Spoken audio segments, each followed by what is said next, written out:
presentación fue realizada durante Technology Convergence 2023 en Brisbane, Australia. Conferencia organizada por el HVTT Forum y el International Society for Weight in Motion.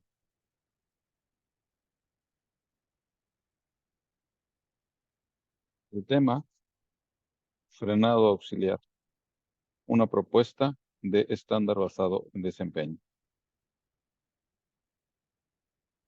Siendo un congreso internacional, el primer punto fue presentar lo que es nuestro país. México, con una población de 126 millones en el año 2020, en el que es importante resaltar que más del 30% de nosotros vivimos a una altitud superior a 1,300 metros sobre el nivel del mar, y que para llegar a ese lugar, en muchas ocasiones es necesario cruzar montañas que tienen una altura superior a los 3,000 metros. De resaltar es que el 35% del Producto Interno Bruto sale de esa región. Hay pendientes descendentes de considerable importancia para poder acceder a nuestro país. En este recuadro se muestran algunas importantes, como pueden ser la que va de la Venta a Puerto Santa Fe, que tiene 4.49% con 8 kilómetros, 363 metros de desnivel. Y las más grandes que podemos observar, la de Puebla a Ciudad de México, en el tramo llano largo a la caseta de San Marcos, que tiene una diferencia de alturas de 949 metros en 22 kilómetros, lo que implica una pendiente promedio de 4.31%. Y la de Esperanza Ciudad Mendoza, que tiene una diferencia de alturas de 902 metros y una longitud de trayecto de 19.87 kilómetros o 4.54%. No son las de mayor pendiente. En las autopistas de cuota podemos tener que el tramo que va de la Marquesa a Toluca tiene una pendiente de 5.74% y en 4.25 kilómetros bajamos 244 metros. Nuestras carreteras que no son de alta especificación, sino carreteras auxiliares, como la Huitzilaca, aún a donde se entronca la carretera que va de Tres Marías a ¿cómo se llama? A Cuernavaca. Tenemos una pendiente de 10.85%. Y es interesante transitar ese tramo, en el cual se verán muchos talleres que se dedican a la reparación de freno. Nos enfocaremos en la trayecto Esperanza a Ciudad Mendoza y su prolongación hasta la ciudad de Córdoba. Es de resaltar que en los pasados 10 años ha habido 2,000 colisiones, han fallecido en el camino 241 personas y 975 más han quedado lesionadas. Las estadísticas no nos hacen claro si cuántas de esas personas lesionadas acabaron fallecidas por consecuencia de ese accidente de tránsito. Ese es uno de los pendientes que nuestro sistema de seguridad vial tiene aún por resolver. Y en la gráfica se muestra cómo ha sido la variabilidad año por año, en el cual encontramos que los fallecidos, si bien pudieran mostrar una tendencia a lo largo del tiempo hacia la baja, la cantidad de percances que se suceden en esa carretera se mantienen dentro de niveles superiores a 200 accidentes por año. Cuando hablamos de especificaciones basadas en desempeño, tenemos que recordar que lo que buscamos es transitar de especificaciones prescriptivas a especificaciones que nos estén completas en el desempeño y no tener eh, eh, configuraciones predefinidas, sino que esté abierto al poder diseñar nuevas configuraciones. Hoy día nuestra norma 012 incluye 28 diferentes configuraciones vehiculares, las cuales están mostradas en esta tabla, teniendo 3 configuraciones vehiculares para carga que son las, llamemos de más típicas. La de camión unitario con 3 ejes, con una especificación de 14 metros de longitud y 27,5 toneladas de peso bruto vehicular permitido. El tractocamión de 3 ejes con semirremolque de 2, de 23 metros de longitud máxima permitida y 46,5 toneladas de peso bruto vehicular. Y el llamado full, que es el tractocamión de 3 ejes, 2 ejes del primer semirremolque y 4 ejes del remolque trasero, con 31 metros de longitud máxima y 75,5 toneladas de peso bruto vehicular permitido. Cuando hablamos de frenado auxiliar, lo que estamos buscando es considerar que tenemos que tener suficiente capacidad de frenado en todo momento y evitar el sobrecalentamiento de nuestros frenos. Cuando hablamos de la pendiente de Esperanza a la recta de Ciudad Mendoza, vamos a comparar cuál es la energía cinética que tiene ese vehículo en la parte superior de la pendiente con la que tendría en función de su tránsito. Si nosotros tenemos que al transitar a 80 kilómetros por hora tenemos que realizar un frenado de emergencia, nosotros tenemos que deshacernos de cierta cantidad de energía en ese frenado. Y esa cantidad es equivalente a 18,6 millones de joules. Si lo comparamos con la energía potencial que requerimos que tendrá ese mismo vehículo la parte superior de la pendiente, encontraremos que esa energía potencial es de 668 millones de joules. Eso quiere decir que en esos 19 kilómetros de tramo carretero tendremos que deshacernos del equivalente de 35,8 veces, 35,8 frenados de pánico de 80 kilómetros por hora cero en un periodo menor a 15 minutos. Es una cantidad de energía tremenda que seguramente nuestros frenos de servicio no serán capaces de deshacerse. Tendrán la potencia de frenarlo 1, 2, 3, 4, a lo mejor 5 ocasiones consecutivas, pero no serán capaces de seguirlo haciendo por mucho tiempo, pues el calor generado por esa cantidad de energía será tal que nuestros frenos perderán su habilidad para poder hacerlo.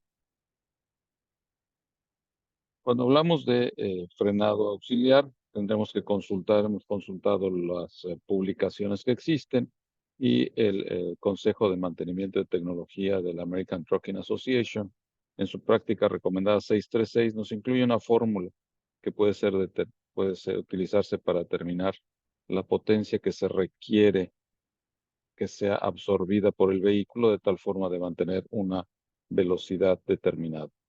Cuando esté transitando en una pendiente de cierto porcentaje de inclinación y un peso bruto vehicular dado en libras. La fórmula está en unidades inglesas y lo pueden ver en esta presentación. Cuando vemos ese tipo de ecuaciones, nos preguntamos si es algo práctico para que llegue a todos nuestros transportistas. Presentar toda esta fórmula trigonométrica del seno del arco tangente de la pendiente en porcentaje. Cuando hacemos un cálculo de qué quiere decir eso, esa fórmula trigonométrica, y lo comparamos con el porcentaje de inclinación, vemos que para pendientes de hasta el 10%, los valores son prácticamente idénticos. Si le ponemos, por ejemplo, en 10% 0,1 o calculamos este seno arcotangente de 0,1, que nos va a dar aproximadamente 0,995. Es decir, es tan cercana uno del otro que lo que proponemos es, en lugar de poner este seno de arco tangente, poderlo tener una fórmula que diga PG que estará en porcentaje. Y si lo convertimos todo a kilowatts, el factor inicial de 0.00267 vendría siendo 2,725 y el peso bruto vehicular lo tendríamos en toneladas y la velocidad en kilómetros por hora.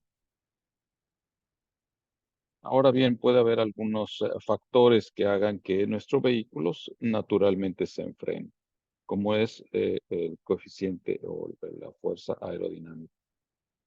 Todos los que estamos transitando en presencia de aire, el mismo aire nos va a detener o a determinar nuestro nuestra velocidad, nuestra fuerza con la que estamos transitando. Los diseños de camiones y remolques cada vez han tenido mostrado mejoras significativas en cuanto a su coeficiente aerodinámico, y las regulaciones ambientales en Norteamérica han impuesto el uso de dispositivos aerodinámicos para reducir el consumo de combustible y por tanto las emisiones. Estas mejoras resultan en menores fuerzas que suponen el movimiento cuando se está transitando cuesta abajo, y por lo tanto se requiere mayor poder de frenado de los sistemas auxiliares. En esta fórmula estamos mostrando lo que es la fuerza que resulta de la resistencia al viento, teniendo CD como el coeficiente de aerodinámico del vehículo. Tenemos después la densidad del aire, que varía dependiendo de la altitud, la velocidad a la que se está transitando y el área que se presenta al frente del vehículo.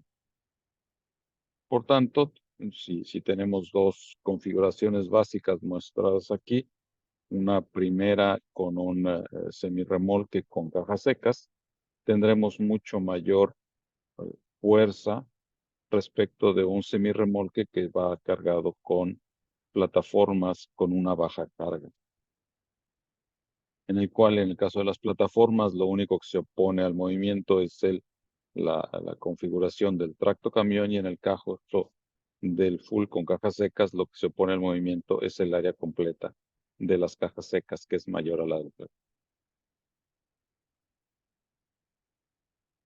La otro aspecto que nos reduce, nos trata de enfrenar nuestro vehículo, es la resistencia al rodamiento de nuestros neumáticos, lo cual tiene una ecuación muy simple, C siendo el coeficiente de resistencia al rodamiento del tipo de neumáticos que tenemos y el peso del vehículo. Y por lo tanto, tomando un C conservador y teniendo nuestra configuración de doble semirremolque, resulta que podríamos tener una resistencia al rodamiento de alrededor de 4,000 newtons. La fuerza total que se opone a este movimiento del vehículo, considerando la fuerza por la resistencia aerodinámica y la resistencia al rodamiento, puede ser expresada en términos de potencia si consideramos la velocidad de tránsito del vehículo tal como está mostrado en la siguiente ecuación. Ahora bien, para hacer nuestra fórmula teórica de frenaje auxiliar, las fuerzas que actúan en el vehículo en la configuración, pondremos el ejemplo de análisis de un vehículo con una masa de 75,5 toneladas trabajando en un pendiente de 5%, que requiere una potencia de frenado de 826 caballos para mantener una velocidad de 60 kilómetros por hora. En la figura se muestra el tractocamión yéndose abajo con una flecha de color marrón que indica la fuerza que tiene en su trayectoria descendente. En tanto que con la flecha azul serán las fuerzas que se oponen a ese movimiento, como es la fuerza de coeficiente aerodinámico y la fuerza de resistencia a la rodadura. De la ecuación de la figura de la página anterior podemos ver que la potencia de frenado que nos aporta la resistencia aerodinámica y la resistencia a la rodadura son 114 caballos.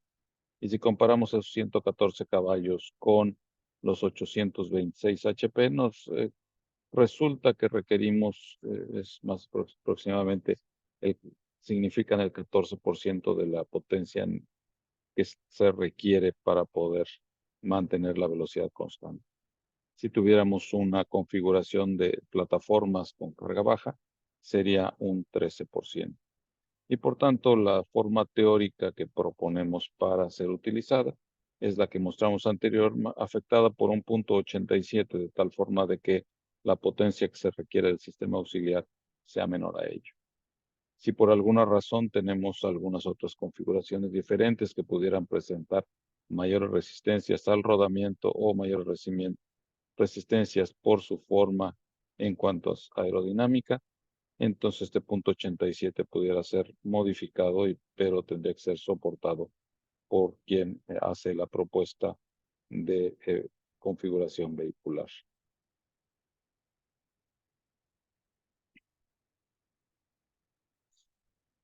Otro punto importante para seleccionar nuestros sistemas auxiliares de frenos es la cantidad de energía que el sistema debe disipar durante su trayectoria descendente. Y como los mencionamos, los frenos de fricción o frenos de servicio tienen suficiente potencia para detener el vehículo, pero tienen una limitada capacidad para disipar el calor. Si los cálculos indican que para mantener la velocidad en una pendiente descendente es necesario aplicar o realizar frenados de pánico en ciclos de cada vez 3 minutos o menos durante más de 5 veces, entonces el freno auxiliar se necesita para un tránsito seguro. Y la pregunta es, ¿se requieren los sistemas auxiliares de frenos en las carreteras mexicanas? Y vamos a tomar las carreteras mexicanas que están mostradas en nuestra tabla. Y para estas tres configuraciones en los cuales nuestra norma 012 nos pide una potencia mínima de motor. Considerando que los frenos de motor típicamente nos aportan una potencia de frenado equivalente entre el 40 y el 60%, para los cálculos que veremos a continuación tomaremos 50% de este valor de HP mínimo en nuestras tablas comparativas.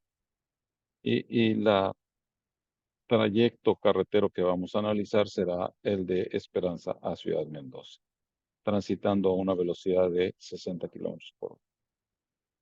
Para estas tres configuraciones encontramos que nuestra capacidad de freno auxiliar calculado sin utilizar las reducciones por coeficiente aerodinámico y resistencia a la rodadura son sensiblemente mayores que nuestra potencia de nuestro freno de motor. En el caso de los dobles semirremolques tenemos 654 HPs en comparación con 225 que nos aporta el sistema de freno de motor. Y por tanto hay una cantidad considerable de diferencia que nos hace concluir la necesidad de que existan los sistemas auxiliares de frenado. Para ello queremos proponer un estándar basado en desempeño, cuyo propósito es manejar el riesgo asociado con la pérdida de los frenos de servicios debido a su sobrecalentamiento cuando se transita en pendientes descendentes. Detalladamente, lo que se busca es que cuando se opere a un peso máximo, peso bruto vehicular máximo, la configuración vehicular que participe en este esquema de PBS deberá mantener una velocidad constante hacia adelante en una pendiente descendente sin la aplicación de los frenos de servicio.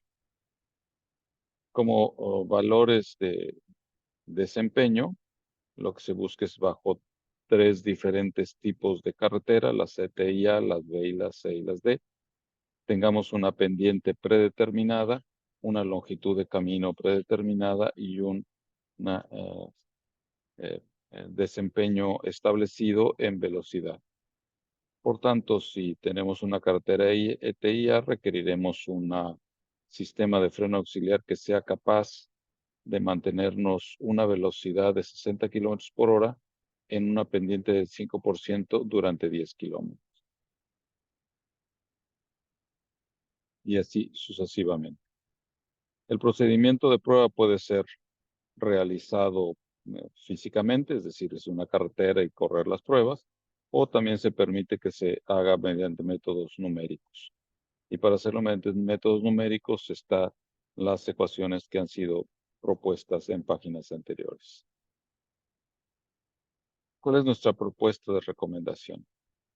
Ya que no hay experiencia en México sobre sistemas PBS y hay experiencia solamente sobre regulaciones prescriptivas, proponemos que haya un proceso de educación con todas las partes interesadas antes de poder lanzar el sistema de PBS. Puede ser que se requiera la actualización de nuestra ley de infraestructura de la calidad, de tal forma de que quedan incorporados los sistemas PBS, en caso de así considerarlo la autoridad competente. Tomando en cuenta que la mayoría de los tractocamiones que ven en México son fabricados siguiendo las especificaciones estadounidenses, la mayoría de ellos tan solo son equipados con freno de motor, no tienen un freno auxiliar adicional incorporado. Por lo tanto, un proceso de educación a todos los partes interesados es necesario para resaltar la importancia del freno auxiliar en la seguridad en los caminos con pendientes descendentes y que sea incluido en nuestro proceso de implementación. Consideramos que debe haber un incentivo para las compañías de transporte de tal forma de que puedan invertir en los sistemas de freno auxiliar con la capacidad requerida por este PBS. Las señalizaciones proponemos que sean actualizadas de tal forma de que no solo muestren la imagen del vehículo en pendiente descendente, sino que también incluyan el porcentaje de la inclinación de esa pendiente y la longitud del tramo carretero. El tiempo de implementación deberá ser suficiente de tal forma de que se pueda contar con suficiente producto y que los interesados tengan el tiempo para realizar las inversiones. Y también necesitamos entrenar y capacitar a nuestros conductores de tal forma de que se puedan saber cómo operar estos sistemas de freno auxiliar y sus ventajas. Como conclusiones, el sistema PBS de freno auxiliar debe ser útil para mejorar la seguridad vial en todos aquellos tramos carreteros con una pendiente superior al 4% y longitud superior a 3 kilómetros, ya que permitirá que los frenos de servicio se mantengan fríos y por lo tanto efectivos para ser utilizados en caso de ser necesario detener el vehículo lo más pronto posible. Los frenos de motor instalados en los tractocamiones fabricados siguiendo las especificaciones comunes de los Estados Unidos no tienen suficiente potencia para poder transitar en las pendientes descendentes de México cuando las configuraciones vehiculares transitan con el máximo peso permitido a la velocidad permitida en esos tramos carreteros. Educación y negociación con las compañías de transporte es necesaria para poder programar la implementación de este estándar basado en desempeño que estamos proponiendo. Agradecemos su atención y comentarios al correo que está marcado adelante. Muchas gracias.